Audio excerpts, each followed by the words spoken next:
Sorry to keep you waiting. Good afternoon. The Russian military has begun a brutal assault on the people of Ukraine.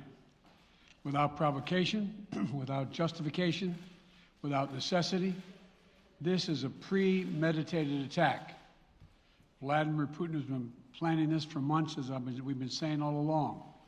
He moved more than 175,000 troops, military equipment, and positions along the Ukrainian border. He moved blood supplies into position and built a field hospital, which tells you all you need to know about his intentions all along. He rejected every good faith effort the United States and our allies and partners made to address our mutual security concerns through dialogue to avoid needless conflict and avert human suffering. For weeks, we have been warning that this would happen. And now it's unfolding largely as we predicted. In the past week, we've seen shelling increase in the Donbass, a region in eastern Ukraine controlled by Russian-backed separatists. The Russian government has perpetrated cyber attacks against Ukraine. We saw a staged political theater in Moscow, outlandish and baseless claims that Ukraine was about to invade and launch a war against Russia, that Ukraine was prepared to use chemical weapons, that Ukraine committed a genocide. Without any evidence, we saw a flagrant violation of international law in attempting to unilaterally create two new so-called republics on sovereign Ukrainian territory.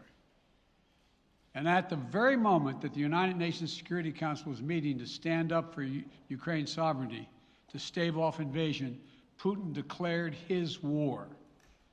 Within moments, missile strikes began to fall on historic cities across Ukraine. Then came the air raids, followed by tanks and troops rolling in. We've been transparent with the world. We've shared declassified evidence about Russia's plans and cyber attacks and false pretexts so that there could be no confusion or cover-up about what Putin was doing. Putin is the aggressor. Putin chose this war, and now he and his country will bear the consequences. Today, I'm authorizing additional strong sanctions and new limitations on what can be exported to Russia. This is going to impose severe cost on the Russian economy, both immediately and over time. We have purposely designed these sanctions to maximize the long-term impact on Russia and to minimize the impact on the United States and our allies. I want to be clear, the United States is not doing this alone. For months, we've been building a coalition of partners representing well more than half the global economy. 27 members of the European Union, including France, Germany, Italy, as well as the United Kingdom, Canada, Japan, Australia, New Zealand, and many others, to amplify the joint impact of our response. I just spoke with the G7 leaders this morning, and we're in full and total agreement. We will limit Russia's ability to do business in dollars, euros, pounds, and yen to be part of the global economy. We'll limit their ability to do that. We're going to stunt the ability to finance and grow the Russian military. We're going to impose and we're going to impair their ability to compete in high-tech 21st century economy. We've already seen the impact of our actions on Russia's currency and the ruble, which early today hit its weakest level ever in history. The Russia stock market plunged today. The Russian government borrowing rate spiked by over 15%. In today's actions, we've now sanctioned Russian banks that together hold around $1 trillion in assets. We've cut off Russia's largest bank, a bank that holds more than 1/3 of Russia's banking assets by itself, cut it off from the U.S. financial system.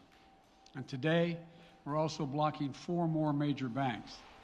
That means every asset they have in America will be frozen. This includes VTB, the second largest bank in Russia, which has $250 billion in assets. As promised, we're also adding the names to the list of Russian elites and their family members that we're sanctioning as well. As I said on Tuesday, These are people who personally gain from the Kremlin's policies, and they should share in the pain. We will keep up this drumbeat of those designations against corrupt billionaires in the days ahead. On Tuesday, we stopped the Russian government from raising money from U.S. or European investors. Now we're going to apply the same restrictions to Russia's largest state-owned enterprises, companies with assets that exceed $1.4 trillion. Some of the most powerful impacts of our actions will come over time as we squeeze Russia's access to finances and technology for strategic sectors of its economy and degrade its industrial capacity for years to come. Between our actions and those of our allies and partners, we estimate that we'll cut off more than half of Russia's high-tech imports. It will strike a blow to their ability to continue to modernize their military. It'll degrade their aerospace industry, including their space program. It'll hurt their ability to build ships, reducing their ability to compete economically. And it will be a major hit to Putin's long-term strategic ambitions. And we're preparing to do more. In addition to the economic penalties we're imposing, we're also taking steps to defend our NATO allies, particularly in the East. Tomorrow, NATO will convene a summit. We'll be there to bring together the leaders of 30 allied nations and close partners to affirm our solidarity and to map out the next steps we will take to further strengthen all aspects of our NATO alliance. Although we provided over $650 million in defensive assistance to Ukraine just this last year, let me say it again. Our forces are not and will not be engaged in the conflict with Russia in Ukraine. Our forces are not going to Europe to fight in Ukraine, but to defend our NATO allies and reassure those allies in the East. As I made crystal clear, the United States will defend every inch of NATO territory with the full force of American power. And the good news is, NATO is more united and more determined than ever. There is no doubt that the United States and every NATO ally will meet our Article 5 commitments, which says that an attack on one is an attack on all. Over the past few weeks, I ordered thousands of additional forces to Germany and Poland as part of our commitment to NATO. On Tuesday, in response to Russia's aggressive action, including its troop presence in Belarus and the Black Sea, I've authorized the deployment of ground and air forces already stationed in Europe to NATO's eastern flank allies, Estonia, Latvia, Lithuania, Poland, and Romania. Our allies have also been stepping up, adding the other allies, the rest of NATO, adding their own forces and capabilities to ensure collective defense. And today, within hours of Russia's unleashing its assault, NATO came together and authorized and activated an activation of response plans. This will enable NATO's high readiness forces to deploy and when and where they are needed to protect our NATO allies on the eastern boundaries of Europe. And now I'm authorizing additional U.S. force capabilities to deploy to Germany as part of NATO's response, including some of the U.S.-based forces that the Department of Defense placed on standby weeks ago. I've also spoken with Defense Secretary Austin and Chairman of the Joint Chiefs, General Milley, about preparations for additional moves should they become necessary to protect our NATO allies and support the greatest military alliance in the history of the world, NATO. As we respond, my administration is using the tools, every tool at its disposal, to protect American families and businesses from rising prices at the gas pump. You know, we're taking active steps to bring down the cost, and American oil and gas companies should not exploit this moment to hike their prices to raise profits. You know, in our sanctions package, we specifically designed to allow energy payments to continue. We are closely monitoring energy supplies for any disruption. We've been coordinating with major oil-producing and consuming countries toward our common interest to secure global energy supplies. We are actively working with countries around the world to elevate collective release from the strategic petroleum reserves of major energy-consuming countries. And the United States will release additional barrels of oil as conditions warrant. I know this is hard and that Americans are already hurting. I will do everything in my power to limit the pain the American people are feeling at the gas pump. This is critical to me. But this aggression cannot go unanswered. If it did, the consequences for America would be much worse. America stands up to bullies. We stand up for freedom. This is who we are. Let me also repeat the warning I made last week. If Russia pursues cyber attacks against our companies, our critical infrastructure, we are prepared to respond. For months, we've been working closely with the private sector to harden our cyber defenses, sharpen our ability to respond to Russian cyber attacks as well. I spoke last night to President Zelensky of Ukraine, and I assured him that the United States, together with our allies and partners in Europe, will support the Ukrainian people as they defend their country. We'll provide humanitarian relief to ease their suffering. And in the early days of this conflict, Russia propaganda outlets will keep trying to hide the truth and claim success for its military operation against a made-up threat. But history has shown, time and again, how swift gains in territory eventually give way to grinding occupations, acts of mass civil disobedience, and strategic dead ends. The next few weeks and months will be hard on the people of Ukraine. Putin has unleashed a great pain on them, but the Ukrainian people have known 30 years of independence. They have repeatedly shown that they will not tolerate anyone who tries to take their country backwards. This is a dangerous moment for all of Europe, for the freedom around the world. Putin has committed an assault on the very principles that uphold the global peace. But now, the entire world sees clearly what Putin and his Kremlin allies are really all about. This was never about a genuine security concerns on their part. It was always about naked aggression, about Putin's desire for empire by any means necessary, by bullying Russia's neighbors through coercion and corruption, by changing borders by force, and ultimately by choosing a war without a cause. Putin's actions betray his sinister vision for the future of our world, one where nations take what they want by force. But it is a vision that the United States and freedom-loving nations everywhere will oppose with every tool of our considerable power. The United States and our allies and partners will emerge from this stronger, more united, more determined, and more purposeful. And Putin's aggression against Ukraine will end up costing Russia dearly, economically and strategically. We will make sure of that. Putin will be a pariah on the international stage. Any nation that countenances Russia's naked aggression against Ukraine will be stained by association. When the history of this era is written, Putin's choice to make a totally unjustifiable war on Ukraine will have left Russia weaker and the rest of the world stronger. Liberty, democracy, human dignity, these are the forces far more powerful than fear and oppression. They cannot be extinguished by tyrants like Putin and his armies. They cannot be erased by from people's hearts and hopes by any amount of violence and intimidation. They endure. In the contest between democracy and autocracy, between sovereignty and subjugation, make no mistake, freedom will prevail. God bless the people of a free and democratic Ukraine. May God protect our troops. Mr. President. Associated Press, Zeke. Do you have any plans to speak with President Putin at this point? And what interactions have you had with the Russian government? I heard the first part. Do I have any plans to speak with Putin at this point, and what? What communications have you had with the Kremlin as far as military operations in Ukraine and making sure this does not spiral into a larger conflict? Well, it's a large conflict already. The way we're going to ensure it's not going to aspire to a larger conflict is by providing all the forces needed in the Eastern European nations that are members of NATO.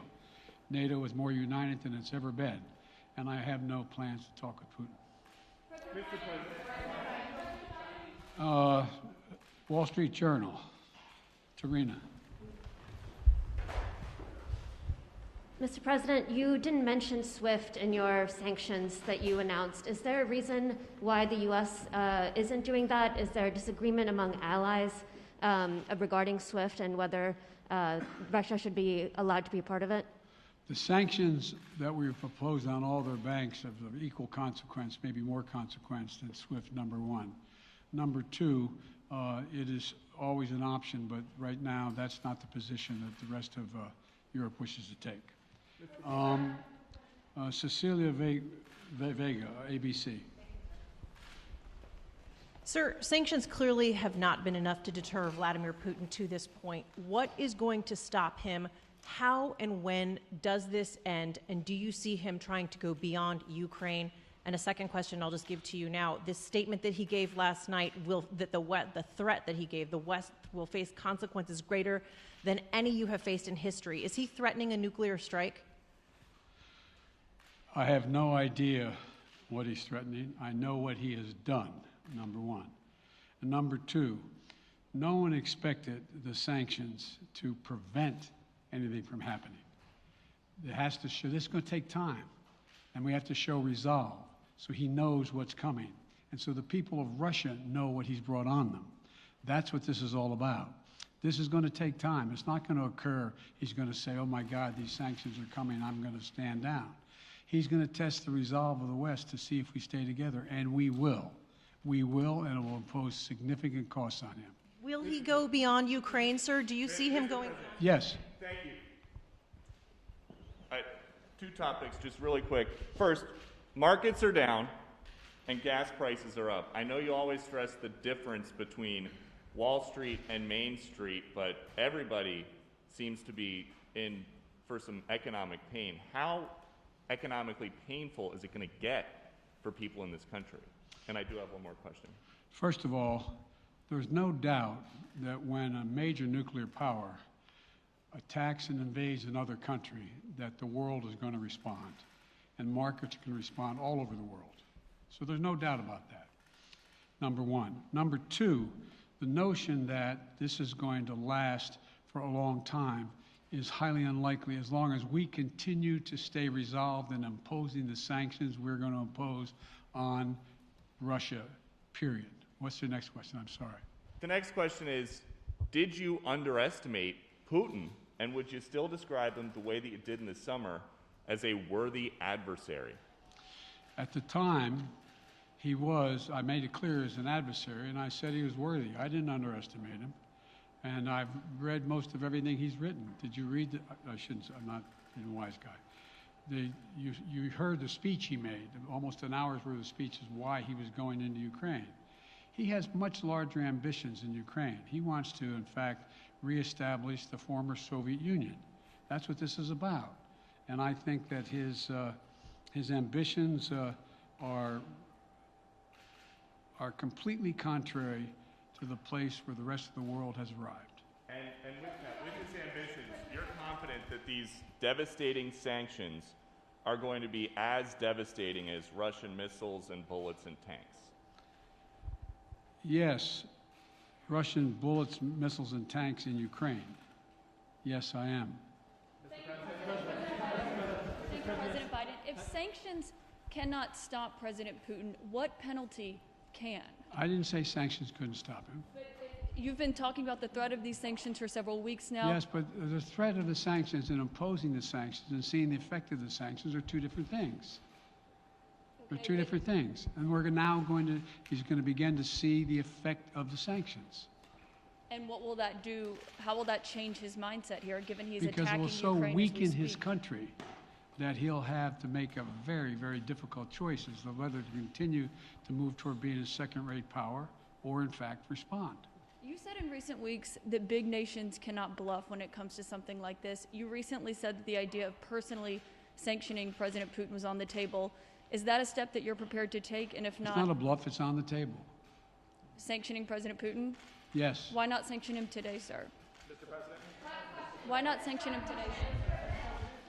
Mr. President, if I can, you detailed some severe and swift new sanctions today and said the impact it will have over time. But given the full-scale invasion, given that you're not pursuing disconnecting Russia from what's called SWIFT, the international banking system, or other sanctions at your disposal. Respectfully, sir, what more are you waiting for? Specifically, with the sanctions we've imposed exceed SWIFT. The sanctions we imposed exceed anything that's ever been done. The sanctions we imposed have generated 2/3 of the world joining us. They are profound sanctions. Let's have a conversation in another month or so to see if they're working. Yes. Can I ask you about Zelensky? Sir, you spoke to Vladimir Zelensky yesterday, sir? What's the risk that we are watching the beginning of another Cold War, and is there now a complete rupture in U.S. and Russian relations? There is a complete rupture right now in U.S.-Russian relations if they continue on this path that they're on. And in terms of a Cold War, that depends. You have the vast majority of the rest of the world in total opposition to what he's doing, from Asia to South America to Europe to around the world. And so it's going to be a cold day for Russia. The idea, you don't see a whole lot of people coming to his defense.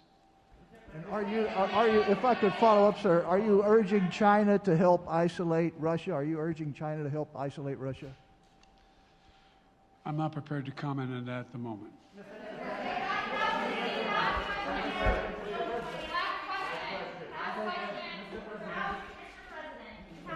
No. Yeah. No. He's had his hand up a long time. Thank you, Mr. President.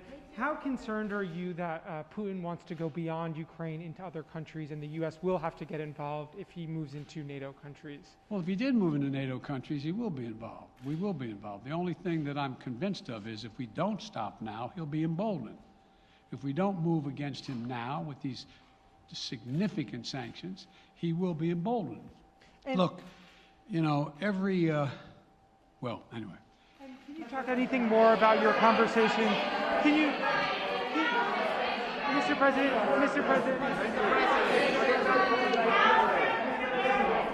Why not sanction Putin directly, sir?